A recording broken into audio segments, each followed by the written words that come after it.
Julius Begumya uri mukuru w'ishomero nagira ngo kibina cya patriotism nicwera abantu kugira imico mirungi okwe haro butabanko mu mashomero no kurinda ibyo buhangwa shomesa abana okume byo buhangwa kanja kuwara bo mu compound yitu y'ishomero wagereba to kubasa kureba mu kapapura to kubasa kureba muci kandi noreba instead harimo ibiti by'ebijuma harimo ibiti by'ebunda so patriotism yo yonka ne yamba umwana okureba ko yakabasa kumu buhangwa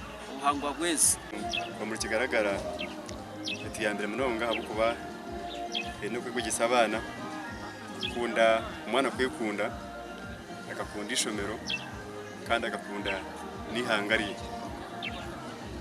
patriotism itiyambere abana gukora abana bakora baino muhimbo. When we are patriotic, we are free from corruption. Uganda, muze, endwara, neshane yemera corruption.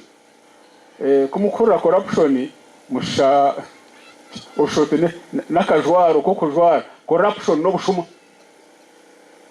Abijya bari kurenga muri 2000 batahi bo mu kibina cya patriotism ekero kubegiso kugira umutima gwihanga wana ngo kwenda kundi hanga yizi bari patriotism eje to egisekunda bagenzi bitu umugandi okwenda kundisa abana batihanga meja ninsima rw'imishuma ashabire bakuru b'amashomero hamwe nabeji bakureba ngo bakundisa abana batihanga ekero abahero kura barukumanya ihangari yabo hamwe no kurukunda ebi meja ninsima rw'imijuma bigambiro babiri barya hamukoro go kundisa beji ihangari yabo ahar Goodwill Baptist School muri Mbara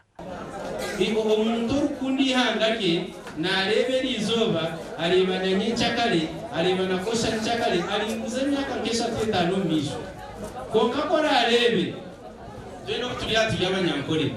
ntumanya astwarigire kandi tumana itubinda itubintuzi aroko kusanga umuntu oriyaho mutabuni konke bite byori no gora kurengire obyo kurengire ibo wenga obyo no gora no dukwamu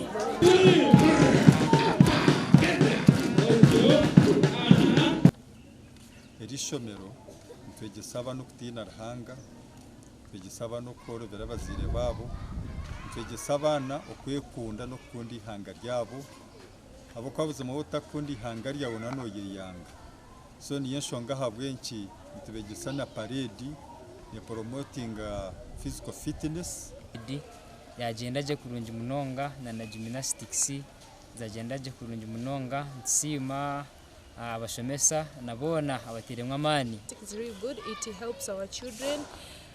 to exercise their bodies, to be